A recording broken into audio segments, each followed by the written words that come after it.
Ouvrons ensemble Daniel chapitre 7. Veuillez lire Daniel chapitre 7, verset 23. Il me parla ainsi, le quatrième animal, c'est un quatrième royaume qui existera sur la terre, différent de tous les royaumes, et qui dévorera toute la terre, la foulera et la brisera. Les 10 cornes, ce sont 10 rois qui s'élèveront de ce royaume. Un autre s'élèvera après eux, il sera différent des premiers, et il abaissera 3 rois.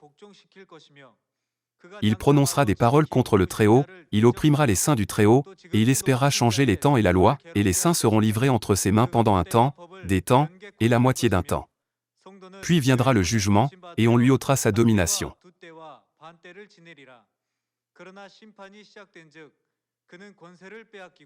Ici, il est écrit, l'ennemi, le diable, qui s'oppose à Dieu, changera les temps et la loi de Dieu. En d'autres termes, que va-t-il faire de l'alliance ? Il changera complètement tout, c'est-à-dire qu'il le détruira. Puisque Jésus savait déjà que l'alliance serait détruite, et calomniée par le diable, avant de monter au ciel, comment a-t-il laissé cette alliance sur la terre ? Il a laissé cela comme son dernier testament. Il voulait que le vrai peuple, qui suit la vérité et aspire au royaume des cieux, garde cette alliance jusqu'à la fin. C'est pourquoi il a établi cette alliance comme son dernier testament. Voyons cette question dans Hébreux chapitre 9, verset 15. Veuillez lire ceci. Et c'est pour cela qu'il est le médiateur d'une nouvelle alliance. Qui est le Christ ? En quel genre de messager Jésus-Christ est-il venu sur cette terre ? Il est venu sur cette terre en tant que messager de l'alliance. De quelle alliance s'agit-il ? La nouvelle alliance.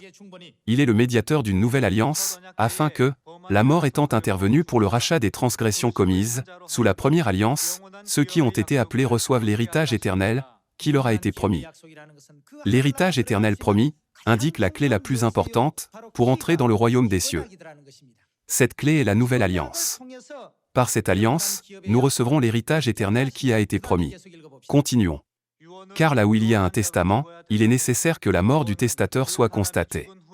Un testament, en effet, n'est valable qu'en cas de mort, puisqu'il n'a aucune force tant que le testateur vit. Il y a une note en bas de page sur l'expression « un testament », n'est-ce pas ? Que dit la note en bas de page ? Il a fermement établi l'alliance comme son testament pour nous faire garder cette alliance jusqu'à la fin. Néanmoins, beaucoup de gens méprisent l'alliance établie par Jésus-Christ, qui est venu sur cette terre en tant que messager de l'alliance. Ils ne réalisent pas l'importance de l'alliance. Dans Hébreux chapitre 8, il est écrit que ceux qui ne reçoivent pas la nouvelle alliance, et ne vivent pas dans la nouvelle alliance, ne peuvent pas être appelés le peuple de Dieu. Il y a une raison claire pour laquelle nous devons avoir cette alliance. Ouvrons Hébreux chapitre 8, verset 7. En effet, si la première alliance avait été sans défaut, s'il n'y avait pas eu de faute, il n'aurait pas été question de la remplacer par une seconde. Car c'est avec l'expression d'un blâme que le Seigneur dit à Israël, « Voici, les jours viennent, dit le Seigneur, où je ferai avec la maison d'Israël et la maison de Juda une alliance nouvelle. » Dieu établit la nouvelle alliance, mais pas arbitrairement. Il y a un but, une volonté et une signification dans l'établissement de l'alliance.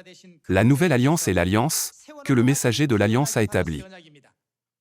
Je ferai avec la maison d'Israël et la maison de Juda une alliance nouvelle, non comme l'alliance que je traitais avec leur père, le jour où je les saisis par la main, pour les faire sortir du pays d'Égypte, car ils n'ont pas persévéré dans mon alliance, et moi non plus je ne me suis pas soucié d'eux, dit le Seigneur.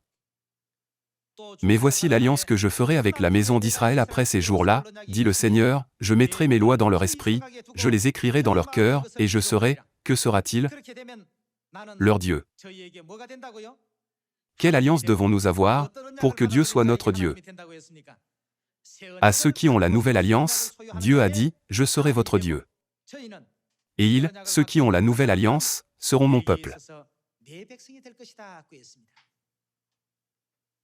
Pour cette raison, il est venu sur cette terre, avec la mission du messager de l'alliance, et a établi la nouvelle alliance. Cependant, ceux qui prétendent croire en Jésus aujourd'hui, croient-ils à cette alliance ? Ils ne savent même pas que Jésus est venu sur la terre, en tant que messager de l'alliance.